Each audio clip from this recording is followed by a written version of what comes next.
Today's video is going to be a demonstration of how to mount the Solomon / Atomic / Armada Shift MNC backcountry bindings on a pair of skis.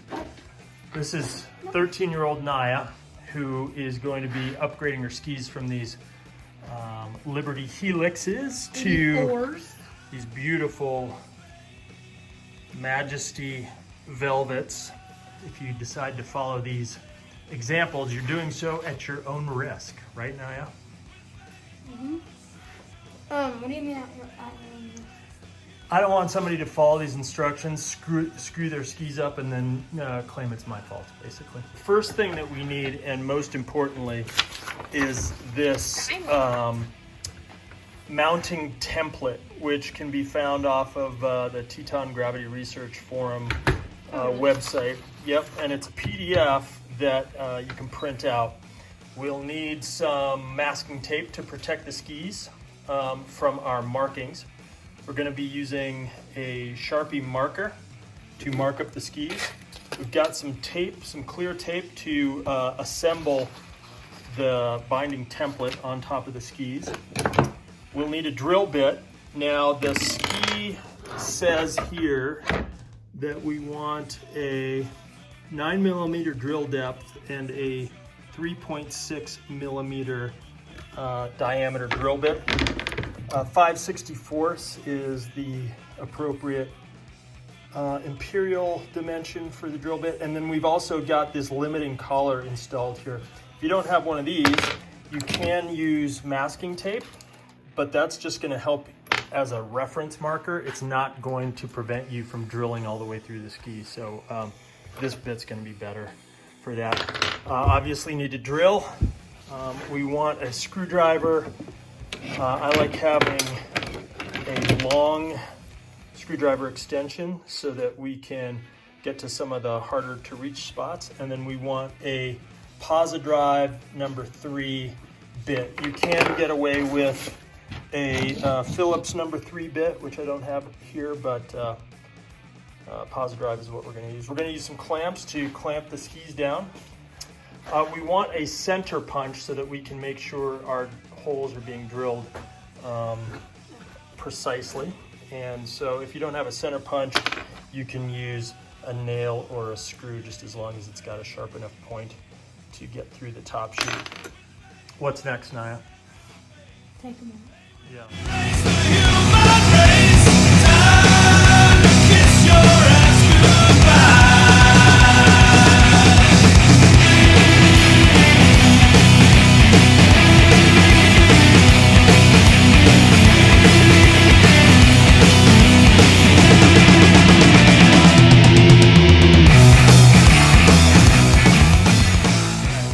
Got the bindings removed from the old skis. That's one thing I neglected to mention. You will obviously need the bindings.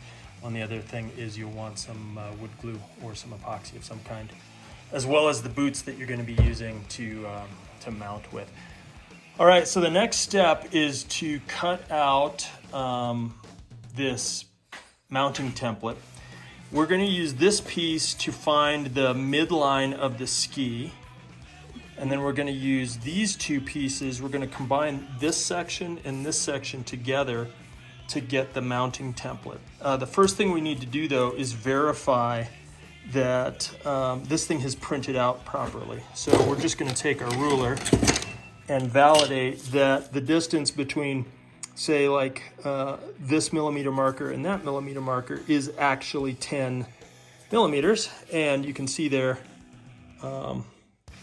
this thing printed out properly to scale, so we know it's good. Elementary school taught me this. So let's put a strip of masking tape down the center of the ski.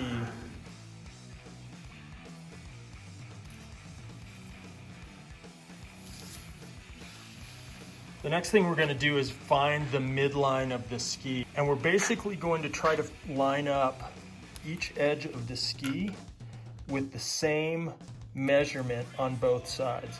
So if I had this edge at 5 and this edge is at 4.5, I know I'm off and I need to move it. So if I move it closer to this way, that's going to be like 47 millimeters that direction and 47 millimeters that direction. That looks about right. Does that make sense, Naya? All right, so now that we've got our midline measurements with those 4 dots, what we're going to want to do is connect those dots and draw a line down the midline of the ski where that blue tape is.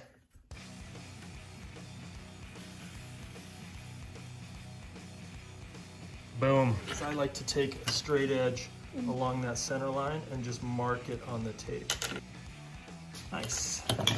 Now we know exactly where the center of the ski is and the midline of the ski. All right, so now that we have our ski marked and our templates cut out, what we need to do is figure out what the boot sole length of the boot that we want to mount the bindings for is and map it accordingly. So Naya has on her Scarpas a boot sole length of 271 millimeters.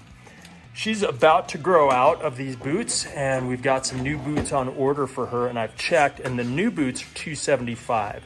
So I think what we're gonna do is go for the 275 size, and there's enough slack in these bindings that we can work with that too. So the first thing we wanna do is line up the 275 marker on each side of these templates and tape it together. 275, great. So the next thing we want to do is line up those dots. And sometimes it's super hard to see through this paper. Or you could just like cut right there and make it more visible. Yeah, let's try that approach. Big brains, Naya, big brains. I love it. Cut. Here and then, or you can just hold it. See how smart I am? I do, you're smart. Now, you want to make sure it's totally straight. And this is where that clear tape comes in handy. So I say that's straight. Good. All right, so now that we've got the template cut out and measured properly, we want to sanity check it against the boot. So we've got the heel line and the toe line fairly aligned. Now, does the boot center mark roughly correspond with that hole? Pretty much. We're pretty good. Yeah, close enough. So yeah, so the next step is we're going to cut a few windows in the mounting template so that we can make sure this center line is aligned with the midline of the ski. And we're also going to cut a little hole here so that we know we're mounting the boot sole center right over the center line mounting point of the ski.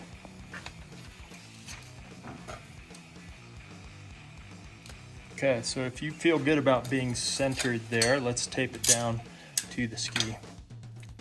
Online.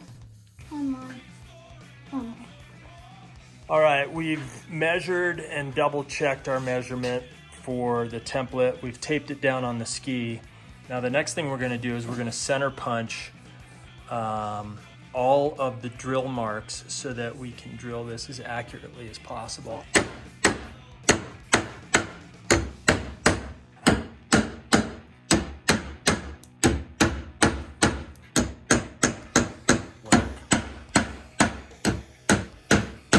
All right, so this is probably the riskiest part of the operation because you don't want to drill it too far. I'm not going to rely on this collar exclusively to control my depth. I'm going to just go nice and slow. Nice and easy. There's obviously no metal top sheet on this ski, so it's not too difficult to punch through.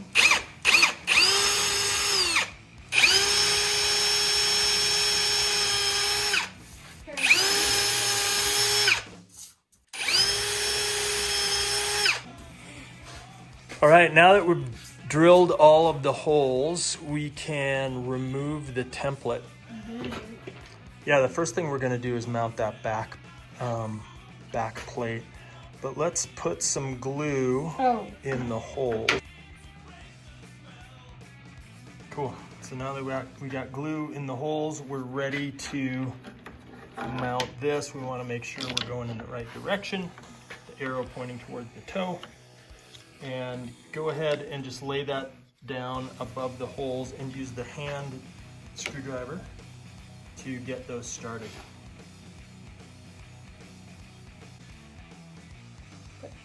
All right, the next thing we want to do is put that front piece in. So let's put a little glue on there and start that with the hand drill.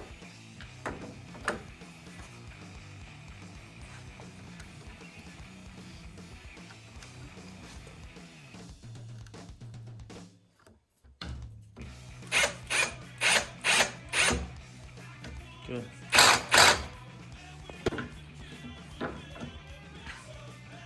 Yeah, so slide it back.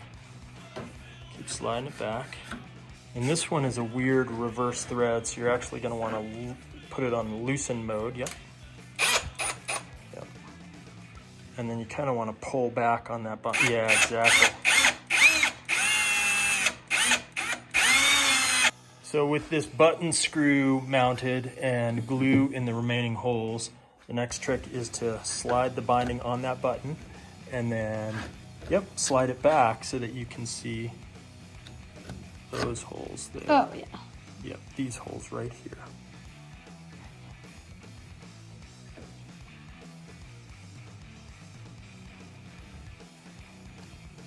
Right.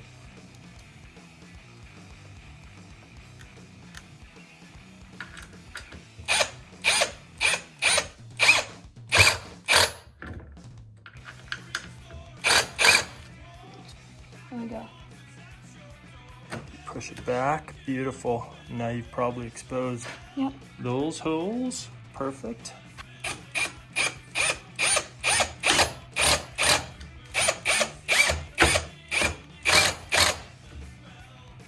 Looks good. Nice. That should be about 4 Newton meters of force, torque, and we're good. All right, so now that we've got the bindings mounted, we want to make sure they fit the boots properly. So let's grab the boot and put it toe in. Now let's crank it down.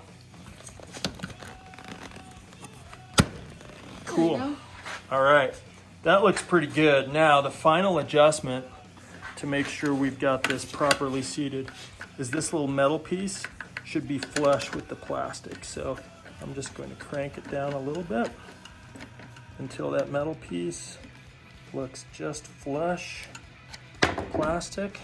And then let's test out the release. Let's test it out again. Boom. We're in. Nice job, Naya. Okay, so the last adjustment we need to make, this anti-friction plate should have a little bit of a gap in it. And one way to do that is, should be able to slide something in there pretty easily. It's perfect. You got the perfect amount of gap, and if we needed to raise it, we just turn that screw clockwise to raise it or counterclockwise for down, but it's perfectly set. So you're done. Yay. Nice job, Naya.